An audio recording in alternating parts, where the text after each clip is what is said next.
अस्सलामुअलैकुम friends, welcome back to my channel novels की दुनिया। फ्रेंड्स, जैसा कि आपको पता है कि हमारा नावल कल ख़त्म हो गया था, तो आज हम अपना न्यू नावल स्टार्ट कर रहे हैं। ये नावल एक मेरे व्यूवर की फरमाइश पे मैंने स्टार्ट किया है, तो मुझे आप एक और भी अच्छा नावल ज़रूर बताइएगा, वो मैं अपने दूसरे चैनल पे स्टार्ट करूँगी। तो आज का जो हमारा नावल हम स्टार्ट करने वाले हैं उसका नेम है अहद उल्फत, जिसको लिखा है महविश अली ने। और हम अहद उल्फत नावल का फ़र्स्ट पार्ट स्टार्ट करते हैं। हमें तो अहद उल्फत को क़यामत तक निभाना है, वो रहता है अगर हमसे रहे बेजार बिस्मिल्लाह। क्या हो रहा है मोहतरमा तकवा? सुबह सुबह आयशा, जो तकवा की दोस्त थी और मेडिकल के 3rd ईयर की साथी, किचन में तकवा को पता नहीं किन किन ऑयल से उलझते देख पूछने लगी, और आज सुबह यहाँ मोहतरमा आशी खैरियत? वो मुस्कुराकर खुशी से बोली, अलबत्ता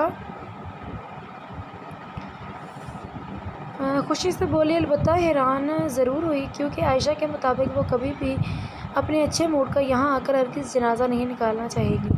पहले मेरे सवाल का जवाब दो। गाजर को दांतों से कुतरते इस पर आंखें निकाली तो तकवा हंस पड़ी। मैं यहाँ इसलिए हूँ क्योंकि सारी रात आंटी को कमर में दर्द था और सुबह हल्का सा बुखार भी होने लगा था, सो दवाई तो मैंने दे दी है, अब ये ऑयल बनाकर कमर से मसाज करना है बस। वो जैसे जैसे बताती कि आशी का मूड बिगड़ता गया। गाजर तो इसने अपने दांतों से सारा कुतर डाला और गुस्सा शदीद के सामने वाले की गर्दन दबाने की कोशिश दिल चीरने लगी। अल्लाह तुझे अकल दे बेवकूफ़ औरत, क्यों करती हो ये सब? वो कौन सा तेरे खैर हुआ है? सारे दिन बुढ़ापे में बुढ़िया कमर को झटके देती होगी, तभी तो ये हाल है, और तुम इस डाइन भूतनी की आओ भगत में लगी रहती हो। क्या हारून भाई, इसलिए तुम्हें यहाँ लाए हैं अपनी बूढ़ी माँ और भूतनी बीवी की देखभाल के लिए? फिर से शुरू कर दो अपनी बकवास। आज तो संडे है, आज तो छुट्टी दो। अपनी बकवास से सख्त तेवरों से घूर कर बुरा मनाया।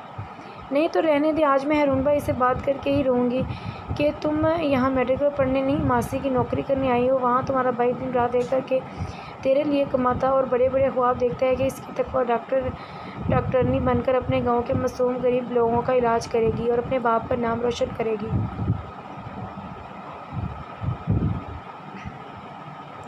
और यहाँ मोहतरमा तकवा को लोगों के नाश्ते, खाना बनाने और कपड़े आयरन करने से फुर्सत नहीं। शर्म कर कुछ अपने लिए नहीं तो अपने भाई के लिए सोच। उफ अल्लाह पाक। तकवा ने दोनों हाथों से सर पकड़ और आयशा ने अफसोस से इसे देखा। इसकी रहम दिली को वो जानती थी, किसी को ज़रा सी तकलीफ़ में नहीं देख सकती थी और मदद के लिए सबसे आगे भी इसको पाती थी, फिर चाहे दोस्त हो या दुश्मन। सांवली रंगत और आम से नकोश सूरत आम सी थी, पर सेहत बेमिसाल। कभी आयशा को इस पर फ़ख्र तो कभी तरस इसे यहाँ दोनों सास बहू की नौकरानी होने पर होता और फ़ख्र इसे गैर मामूली सहन पर। कहाँ इसे ज़्यादा देख होश में आई। तकवा ने मुस्कुरा कर इसे देखा। मत पूछ, फिर से शुरू हो जाएगी। और दूसरी बात, मैं किसी को तकलीफ़ में नहीं देख सकती, क्योंकि दिल की जगह पर हाथ रखकर मज़ीद कहा, यहाँ दर्द होता है। कहने के साथ ज़ुबान चढ़ाकर बनाया गया ऑयल उठाया किचन से बाहर आई। क्या हारून भाई, इसलिए तुम्हें पीछे वो सर पीट कर रह गई? अरे आशी, तुम महकार जो अपने चचाजाद हारून की बीवी थी, अपने 4 साल के बेटे साहिल को लेकर किचन में आई तो वहाँ चेयर पर बैठी आयशा को देखकर खुशदिली से मुस्कुराई। आयशा इनके सामने वाले घर में रहती थी। गुलाबी रंगत और बड़ी आंखों वाली आयशा महकार को पसंद तो थी, पर इसकी नज़र में आयशा की एक बड़ी खामी थी कि वो थी तकवा से दोस्ती, जो इसे बिल्कुल भी पसंद नहीं थी। तभी इससे खिंची रहती थी। अलबत्ता कभी मूड बना तो चंद बातें ज़रूर कर लिया करती। हाँ भाभी, वो तकवा से कुछ काम था। साहिल के गाल पर चुटकी काट कर मुस्कुराई। अरे आशी, ये तुम्हारे चेहरे पर पिंपल कितना बड़ा है? साहिल के सामने दूध का गिलास रखते जब इसकी नज़र आयशा के गुलाबी गाल पर सुर्ख से पिंपल पर पड़ी तो शदीद हैरत से बोली, जिस पर आयशा का मुंह उतर गया। शुक्र आपने तो नोटिस लिया, वरना इस तकवा के सामने मुंह घुमा कर दिखाने की कोशिश कर रही थी, पर इसके कहने पर महकार हंस पड़ी। अगर वो इन सब का नोट्स लेती तो आज खुद का मुँह काला लेकर ना घूम रही होती। खैर मम्मा, आप ही काली नहीं हैं, बहुत प्यारी हैं। दोनों की बातें सुनता साहिल अपनी मम्मा की काली वाली बात पर गुस्से से बोला और दूध का गिलास परे कर दिया। महकार ने आशी के सामने इसके कहे के लफ्ज़ों पर दांत पीसे और आयशा ने मुस्कुराहट होंठों में दबाई। देखा कितना बदतमीज़ हो गया है। जब से इसे हारून ने तकवा के पास पढ़ने का छोड़ा, तब से बड़ों के बीच में ऐसी बदतमीज़ी करता है। पता नहीं क्या पढ़ाती है बच्चे को, कहाँ से होशियार हो गया। गांव के गालों की मिट्टी के बने कॉलेज में टॉप करने से कोई गैर मामूली जहन का मालिक नहीं बन जाता हूँ। हस्बी आदत मौका मिलते वो शुरू हो गई थी और साहिल को खूनखार नज़रों से घूर रही थी।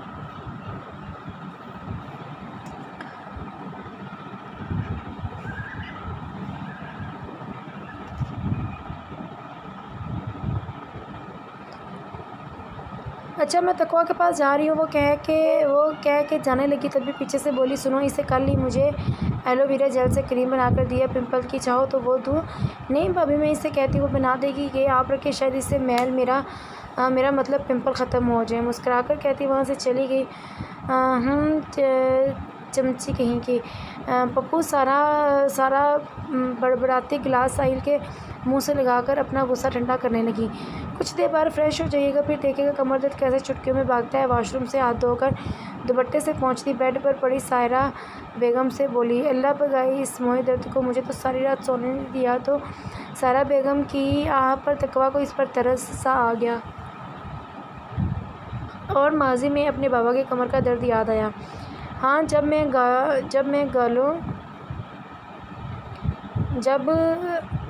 मैं गाँव में होती थी तो बाबा हयात होते थे, तो इन्हें भी ऐसे दर्द होता था। तो मैं ये तेल बनाकर भाई को देती थी, वो बाबा को लगाते थे। और हाँ, अच्छा, मेरे कपड़े निकाल कर बेड पर रखो, फिर जाकर महकार के साथ नाश्ता लगाओ, हारून उठ गया होगा।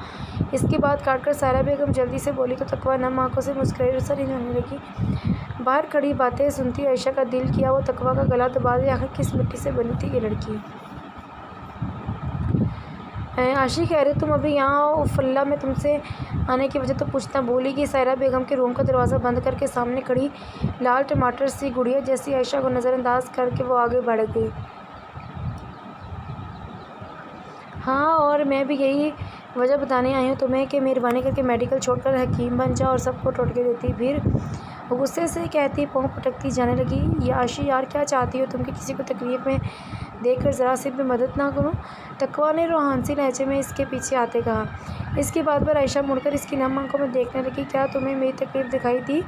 इसके रूठने अंदाज में तकवा की मुस्कुराहट मचलने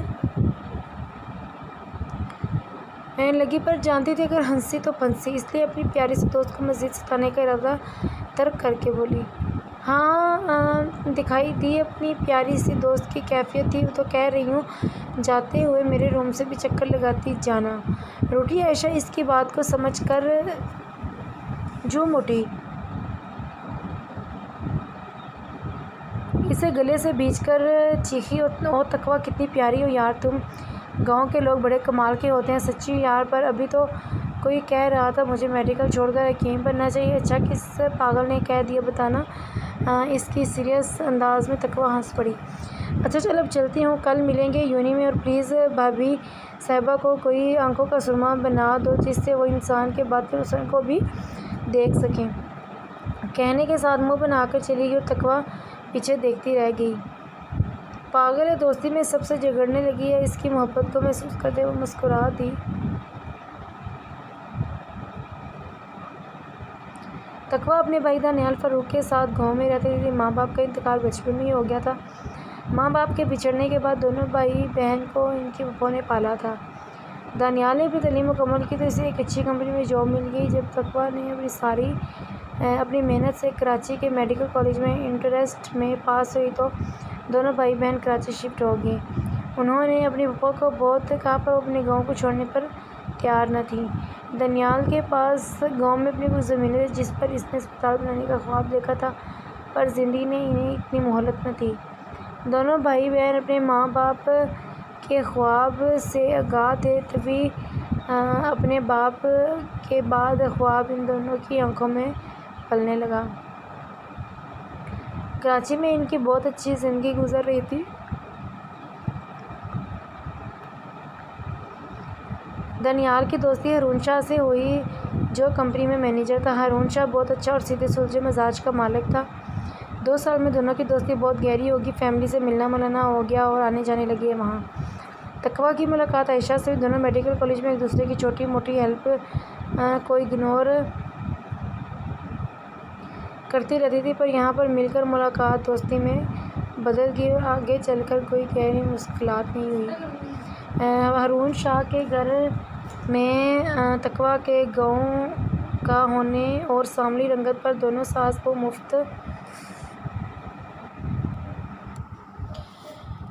मुफ्त के मशवरे देकर मजाक तंज करती, जिस पर इसने अपने भाई के आइंदा कहने पर वहाँ जाने से इनकार कर दिया और वजह नहीं बताई। दानियाल ने भी इसकी बोरियत महसूस करके मज़ीद इसरार नहीं किया, पर इस पाकज़ात को कुछ और ही मंजूर था। दानियाल को कंपनी की तरफ से 2 साल के लिए मुल्क से बाहर जाना था और वो तकवा का सोचकर परेशान था बहुत। तब इस मुश्किल वक्त में हारून शाह ने इसका साथ दिया और तकवा को अपनी बहन बनाकर 2 साल तक अपने घर में रहने की जिम्मेदारी ली। दानियाल ने कुछ सोच विचार के बाद तकवा को पढ़ाई का ख्याल करते हुए हाँ कह दी और तकवा अपने भाई की परेशानी देखकर कुछ कह न सकी। इस तरह दोनों बहन भाई एक दूसरे को अपना ढेर सारा ख्याल रखने की हिदायत करते अलग अलग राहों में निकल पड़े। तकवा की तवील मौजूदगी का जानकर अंदर ही अंदर दोनों सास बहू ने एहतजाज करने की कोशिश की, पर हारून शाह को दोस्ती पर जान कुर्बान वाले इरादों को देखकर खुद ही चुप हो गई। दानियाल जाने के बाद इसका रोज़ हाल हवाल पूछता और पुप्पो को भी हर माह तकवा के पास चक्कर लगाने की हिदायत की कि किसी भी वजह से वह खुद को अकेला न समझे। महकार, तुम्हारे भाई की कॉल आई है। रूम से आती हारून की आवाज़ पर महकार के जलते दिल पर जैसे ठंडक सी पड़ गई हो और सालन बनाते इसके हाथ ठटक गए। तकवा, ज़रा आकर बात सुनो। गैस बंद करके इसने तकवा को आवाज़ दी। जी भाभी, आज संडे है तो खाना महकार को ही पकाना था, पर यहाँ शायद इसके भाई को भी ये पसंद नहीं था कि एक दिन भी वो कोई काम करे, तभी इसके काम के वक्त हमेशा टपक पड़ता है। जी भाभी को छोड़ और किताब यहाँ रख के इसके हाथ से किताब लेकर टेबल पर रखी और इसके कंधे से पकड़कर अपनी जगह पर खड़ा किया। तुम ज़रा सालन को देखो, अगर हो सके तो रोटियाँ भी डाल देना। मैं ज़रा भाई से बात करके आती हूँ, बेचारा कब से कॉल कर रहा है। इसकी खुशी देखकर तकवा मुस्कुरा दी। जी भाभी, अब फिक्र न करे, मैं कर लूँगी। अच्छा ठीक, और हारून पूछे तो कह देना तुमने खुद मुझे भेजा है, ठीक है? जी ठीक। इसकी जी सुनने से पहले ही मैं कार किचन से बाहर थी और पीछे इसकी खुशी को महसूस करते मुस्कुराती तकवा खाना बनाने लगी। खुश हो कंप्यूटर के सामने बैठे हारून ने इसके मुस्कुराते चेहरे को देखा। हाँ, बहुत अच्छी बात है। हारून ने सर हिलाकर सिर्फ इतना कहा। मैं कार ने वजह ना पूछने पर दांत पीसे। पूछेंगे नहीं कि इतना खुश क्यों हूँ? मैं ना पूछने पर कौन सा तुम नहीं बताओगी? आप भी ना, हंस कर कहती वो चेयर खिसकाकर साथ बैठी। वो ना हैदर कराची आ रहा है सैटरडे को हमेशा के लिए यहीं, और अपना बिज़नेस भी यहीं कराची में स्टार्ट करना चाहता है, पापा ने भी कहा है ना खुशी की बात? हाँ, ये तो बहुत अच्छी बात है। रहने का बंदोबस्त कहाँ किया है? उनकी बात पर मुस्कुराती महकार के लब सिकुड़ गए।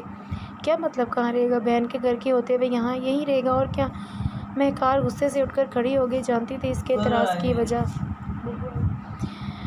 आहिस्ता, महकार मम्मा सुन लेंगी। दूसरी बात, हैदर यहाँ नहीं रहेगा और किसी होटल में ठहरने का कहो वजह तुम जानती हो। मेरी जवान बहन घर में मौजूद है। हारून के मदम लहजे और बात पर महकार हंस पड़ी।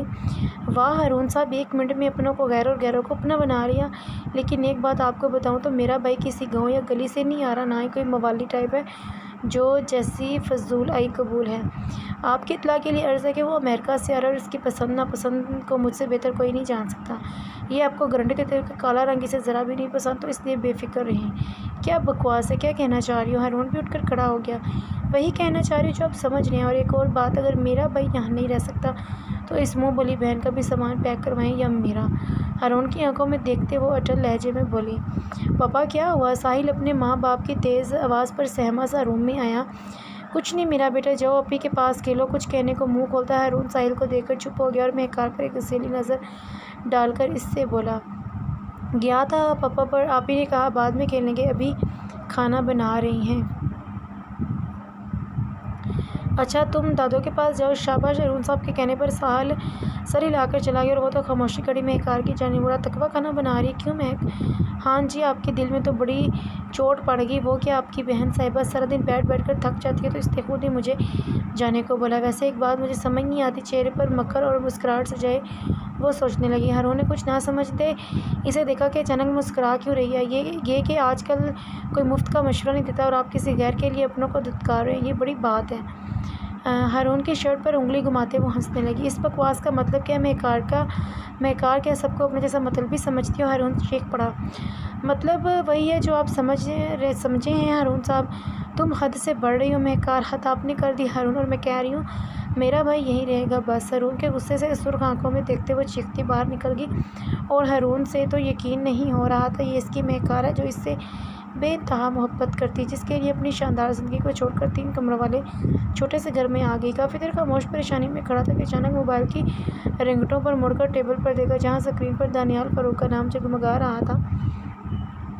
या अल्लाह, ये कैसा इम्तिहान है? ठंडी सांस खारिज करते मोबाइल उठाया, कॉल उठाई, पर इसे समझ नहीं आ रहा था क्या बात करे।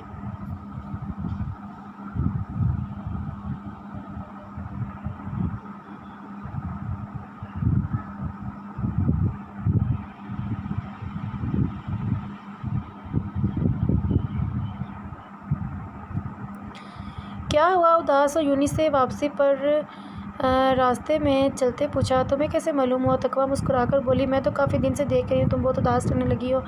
क्या दानियाल भाई की याद आ रही है? अचानक इसके बाजू हाथ पकड़कर आशी बोली। आशी, क्या कर रही हो? हम सड़क के बीचों बीच। तकवा ने घबराकर बाजू आज़ाद करवाना चाहा। पहले तुम उदासी की वजह बताओ, वरना दोनों यहीं पर खड़े रहेंगी। आशी को इसकी घबराहट देखकर शरारत सूझी। आशी, जाने दो, ये हमारे घर के करीब है, सड़क कोई देख लेगा तो कहेगा। तकवा ने तहम्मुल से समझाया। नहीं, आशी बोलने ही वाली थी कि दोनों के पाँव के करीब चिड़चिड़ाहट करती गाड़ी रुकी। दोनों उछलती गिरते बची। क्या है मैडम, अगर मरने का इतना ही शौक दोनों को शौक है तो किसी दूसरी जगह जाएं। हम गरीबों को क्यों मुसीबत में डालना चाहती हैं? पता नहीं कहाँ कहाँ से आ जाती हैं। घर से पढ़ने के लिए बहाने से निकलकर सड़कों पर घूमती फिर रही हैं, और ऐसी लड़कियों की वजह से दूसरी शरीफ लड़कियां भी बदनाम हैं। वो आदमी लगता था पहले ही बहुत गुस्से में था और अपना गुस्सा दोनों पर निकालना शुरू हो गया। अब देखा चलो, सॉरी भाई, माफ़ कर दे, लोगों को मतवजा करते देख तकवा घबराती बोले। राशि को पकड़कर जाने लगी, पर वो हिली भी नहीं। रुको तकवा, एक मिनट। आशी इसके पकड़ से बाजू ज़बरदस्ती निकालकर इस आदमी की जाने मुड़ी। क्या मतलब है आपका? हम जैसी लड़कियों से यहाँ क्या समझा है? हमें अपने घर की औरतों की तरह समझती हो? मुँह नोच लूँगी इस बकवास पर। सुर्ख चेहरे के साथ वो इस आदमी पर चढ़ दौड़ी। देखो देखो भाइयों, ये हैं आजकल की बेशर्म लड़कियाँ जिन्हें सिर्फ मौका चाहिए मर्दों से उलझने का। वो आदमी आसपास जमा होते मर्दों से बोला। तकवा के तो हाथ पाँव फूल गए और ये सब देखकर आहिस्ता आहिस्ता लोग जमा हो गए और गाड़ियों से भी लोग रुक रुक कर देखने लगे। चलो आशी, तुम्हें मेरी कसम। छात्र को चेहरे के करीब खींचकर वो मन्नत करने लगी। क्या बोला? तो बेशर्म है हम? अरे बेशर्म होगा तू, तेरी माँ, तेरी बहनें। आशी का तो दिमाग घूम गया। इस पर तकवा की हरकत का अंदाज़ा नहीं था, नहीं इसकी कोई बात का असर हो रहा था, इसलिए चीख चिल्लाकर बगैर किसी की परवाह किए वो दाढ़ी। अरे मुझे तो लगता है तवाइफ है, कोठे पर कोई नहीं आता तो सड़क पर निकल आई हैं। इस आदमी के लफ्ज़ थे या खंजर? तकवा को अपना दिल चीरता महसूस हुआ। किताब हाथ से छूटकर नीचे गिर गई। आसपास चमगोइयाँ होने लगी तो कोई मुँह आगे फाड़ कर इन्हें देखने लगा। आशी तो जैसे सत्ते में आ गई। चटाक चटाक चटाक। आशी ने अभी अपना मुंह खोला ही ताकि बीच में ही किसी ने इस आदमी के मुंह पर एक के बाद एक थप्पड़ झाड़ना शुरू कर दिया। औरत से बात करने की तमीज़ नहीं है? अपने घर में भी ऐसे बात करते हो? गले से पकड़कर एक और थप्पड़ मारा। दफ़ा हो यहाँ से, बना एक हड्डी भी जिस्म में सलामत नहीं रहेगी। गाड़ी पर धक्का देकर इसने कहा, देख लूँगा, तुम्हें छोड़ूंगा नहीं। तुम यहाँ इनके क्या लगते हो? वहाँ गाड़ी वहाँ से भगाते जाते धमकी देना नहीं भूला। रुक, तुझे बताता हूँ। तमाशा ख़त्म, चलो चलो अब निकलो। ताली बजाकर इसने आसपास रास्ते में जमा लोगों को कहा जो पता नहीं क्या क्या कहने लगे थे। इतने सुनने पर से पहले अगर मुंह पर मार देते तो ये सब ना होता। इसने नीचे पड़े तकवा के बुक्स उठाकर देते इसे रोते देखकर कहा, शुक्रिया आपका। किताब लेते बगैर इसकी तरफ देखे वो जाने लगी। आपका बहुत बहुत शुक्रिया, ज़िंदगी भर आपका ये एहसान नहीं भूल सकूँगी, आशी कहकर जाने लगी। हैदर शाह सर हिलाकर अपनी गाड़ी की तरफ चला गया। तकवा प्लीज़ मेरी बात तो सुनो यार, सॉरी प्लीज़ मुझे माफ़ कर दो। आशी इस तक पहुंचने की कोशिश में भागती जा रही तो तकवा बगैर सुने गेट से अंदर दाखिल हो गई। तकवा प्लीज़, गेट पर हाथ रखकर अफसोस से बोली कि पीछे से गाड़ी की हॉर्न पर इसका सांस अटक गया और उछल कर पलटी। सामने ही न्यू मर्सिडीज़ एस क्लास खड़ी थी और इससे निकलने वाले को देखकर आयशा ना समझी से देखने लगी, पर देखती ही रह गई। आपको शायद मैंने शुक्रिया अदा कर दिया था, फिर पीछा करने की वजह। गाड़ी से निकलते 6 फुट के लंबे कद, सफ़ेद रंग, शहद रंग बाल और ग्रे आंखें, इस वजिया मर्दाना शख्सियत के मालिक हैदर शाह को देखकर एक पल को तो वो कुछ बोल नहीं सकी, पर इसके अपने सामने आने पर वो हड़बड़ाकर जो मुँह में आया कह दिया, हैदर ने मुस्कुराकर इस गुलाबी गुड़िया सी लड़की को देखा। मुझे लगा शायद फिर किसी ज़रूरत पड़ जाए, इसलिए करीब रहना ज़रूरी समझा। Oh hello, what you mean? हम क्या झगड़ालू औरतें लगती हैं आपको? वो बड़ा कुटी झगड़ालू नहीं, सिर्फ औरतें। वो मुस्कुराकर बोला, हैं औरत होगी आपकी बहन, मैं लड़की हूँ, वो भी छोटी वाली। अभी मेरी एज क्या है? वो औरत लफ्ज़ पर बरहम हुई। चलो मेरी बहन अंदर है, आप उनसे कह दें। इसने अंदर गेट की तरफ इशारा करके मुस्कुराहट रोकी। आयशा ने पहले तो नासमझी से देखा, फिर जब समझ आया तो चीख पड़ी, अरे तो आप महकार भाभी के भाई हैं हैदर शाह? जी मैं महकार का भाई हैदर शाह हूँ। उसकी चीख पर कुछ हैरान होकर इसने कहा, मैं आयशा अफजल हूँ, महकार भाभी की पड़ोसी। वैसे आप लगते तो नहीं महकार भाभी के भाई। सर से पाँव तक देखते इसने कहा, जी मतलब? हैदर ने ना समझी से पूछा। अरे कुछ नहीं, आप जाए ना, अंदर कब से खड़े हैं, भाभी आपका इंतज़ार कर रही होंगी। जी हाँ, मैं सोच भी रहा था, पर आप रास्ता दे तो गेट के सामने खड़ी होने पर मुस्कुरा कर कहा, ओ सॉरी। मैं भी ना सर पर हाथ मारकर वो साइड आई हुई तो नज़र इसकी गाड़ी पर पड़ी। ओ वाह, ये आपकी गाड़ी है? हैरत से बोली हैदर। इसकी हैरत भरी आवाज़ पर मुड़ा तो इसकी फटी आंखों को देख कर मुस्कुरा दी। जी लग तो मेरी रही है, इसने शरारत से कहा। लग नहीं रही, आपकी ही है। जानती हूँ, मैं भी अब्बू को कह रही थी गाड़ी लेने को। हाथ पर हाथ मारकर इसने बड़ी खबर जैसे बताई हो। बहुत महंगी लग रही है। अच्छा चलती हूँ, अल्लाह हाफिज़। इसके हैरत अंगेज़ अंदाज़ पर हैदर कंधे उचकाकर अंदर चला गया। क्यों इतनी लेट आई हो? तकवा अंदर जा रही थी कि महकार ने बीच में ही रोक कर पूछा। वो भाभी, यूनी से देर हो गई थी, फ्रेंड्स ने कुछ नोट्स लेने थे ना, इसलिए। वो घबराकर जल्दी से बोली। अगर हकीकत बताती तो ज़रूर झगड़ा करती, जैसे इन कुछ दिनों में छोटी छोटी बातों पर करती थी। ज़रा चेहरा देखा, इसके झुके चेहरे को देख नज़र मशकूक होती महकार ने थोड़ी से पकड़कर सर ऊंचा किया। ओ ये तुम्हारी आंखें क्यों इतनी लाल और सूजी हुई हैं? वो हैरत बेयकीनी से बोली। ज़रा पुप्पो देखे तो सही। तकवा की हैरत महकार ने अपने रूम से निकलती सायरा बेगम को भी मतवज्जा किया। इस सूरत हाल से तकवा की आंखों में पानी तैरने लगा। क्या हुआ है लड़की, कुछ बोलती क्यों नहीं? ये तुम्हारा चेहरा क्यों लाल है? सायरा बेगम ने झिड़कते कहा। कुछ नहीं हुआ है आंटी, वो बस आंखों में कुछ चला गया था इसलिए लाल हैं। इतनी सख्त दोनों सांस वो की तशवीश ने इसे समझ ना आया क्या कहें। ओ पर वो कुछ एक आंखों में गया होगा ना, या दोनों में साथ? तंज़े मुस्कुराहट के साथ इसने पूछा। दरवाजे पर खड़ा हैदर अपनी बहन का ये रूप देखकर हैरान था। अस्सलामुअलैकुम। सड़क वाली लड़की को मुसीबत में देखकर इसने सलाम किया। जानता था अगर वो हकीकत बताती तो बड़ा शो हो जाता। हैदर के सलाम पर महकार ने सर घुमाकर देखा तो देखती रही। हैदर भाई आप? वालेकुम अस्सलाम। पर आप तो कल आने वाले थे ना? मुस्कुराती वो मुस्तकवा को छोड़कर दरवाजे की जानिब बढ़ी। सरप्राइज़ हैदर की जान। इसे गले लगाकर माथे पर बोसा देकर बोला, आए अंदर, यहाँ खड़े क्यों हैं? आज आप मेरी खुशी का अंदाज़ा नहीं लगा सकते मैं कितनी खुश हूँ। एक बार फिर वो इसके गले लग कर मोहब्बत से बोली, कैसी हैं पुप्पो? पापा आपको बहुत मिस कर रहे थे। सलाम करते इसने पूछा। वालेकुम अस्सलाम मेरा बेटा, मैं ठीक हूँ। मैं भी बहुत याद करती हूँ इसे, अल्लाह सलामत रखे। एक बार बहन से मिलने नहीं आता, ज़िंदगी का क्या भरोसा। इसके सर पर हाथ कर भाई की याद पर रंजीदा बोली। पापा ने कहा था जल्दी आएंगे आप पाकिस्तान। बातें सुनने के साथ मैं कार ने इसे बाजू से पकड़कर छोटे से लॉन्च में लाई। तुम अभी यहाँ क्यों खड़ी हो? जाओ चेंज करके फिर कुछ स्पेशल सा लाओ मेरे भाई के लिए। खामोश खड़ी सारा मंजर हैरत देखते तकवा को देखकर वो तो तरक कर बोली, पर वो होश में आकर सर हिलाती अपने रूम में चली गई। बहुत मिस किया मैंने आपको भाई। लाड से कंधे पर रख कर महकार बोली तो नामहसूस अंदाज में सायरा बेगम ने मुँह फेरा। मैंने भी। माथे पर लब रख कर ने इसके गिर्द बाजू फैलाए। हमारा छोटा चैम्पियन कहाँ है? इसके लिए मैं बहुत सारे खिलौने लाया हूँ। साहिल का पूछते बोला। वो तो अभी सो रहा है, कुछ देर में उठने वाला है। इसके बताने पर हैदर ने सर हिलाया। बाय द वे ये आपकी सर्वेंट है? किचन की तरफ जाती तकवा को देखकर जवाब चादर की जगह दुपट्टे में थी। हैदर महकार से बोला, जिस पर वो मुस्कुराहट छिपाने लगी। नहीं, ये रूम के दोस्त की बहन है, बेचारी गाँव से है, यतीम। सायरा बेगम ने इसके स्पॉट चेहरे को देखते हुए कहा। तकवा कुछ ना बोली। हाथ में मौजूद ट्रे सामने टेबल पर रखी। ओ आई एम सॉरी, वो शर्मिंदा हुआ। नो भाई, इसमें सॉरी की क्या बात है? हर कोई आकर यही कहता है तुम्हारी गलती नहीं। क्यों तकवा? मासूमियत से कहते हैं। इसने तकवा की राय जानी। अब वो क्या कहती, सिर्फ सर हिलाने लगी। पर जब ज़रा सी नज़रें उठाई तो इन ग्रे आंखों को खुद पर टिका पाकर घबरा गई। आप वहीं है ना? शरारत से इसने कहा। तो मैं कर और सायरा बेगम ने न समझ कहा, क्या मतलब भाई? वही कौन? आप पहले मिले हैं या कुछ हुआ है रास्ते में? महकार के सवालों के बौछार ने तकवा के चेहरे की रंगत पीली कर दी। हैदर ने दिलचस्पी से ये नज़ारा देखा। अरे मैं मजाक कर रहा था, आप सब इतना सीरियस क्यों हो गए हैं? इसकर वो महकार और सारा बेगम को देखने लगा। बहुत बुरे हैं, मुझे तो डरा ही दिया था। बाजू पर हाथ मारकर महकार बोली तो हैदर बोला, मैं जाती हूँ। तकवा वहाँ अपना वजूद बेमतलब सा पाकर इजाज़त लेती चली गई। हैदर बेटे तुम्हारे बैग कहाँ हैं? सारा बेगम ने इसे देखकर पूछा। वो होटल में। सर खुजाकर इसने कहा, क्यों होटल में? हैदर भाई आपको मैंने कसम दी थी ना, अभी मंगवाएं सारा सामान, आप यहीं रहेंगे तो बस यहीं रहेंगे। महकार तो ये हरगिज़ नहीं कर सकती थी कि हैदर होटल में रहे।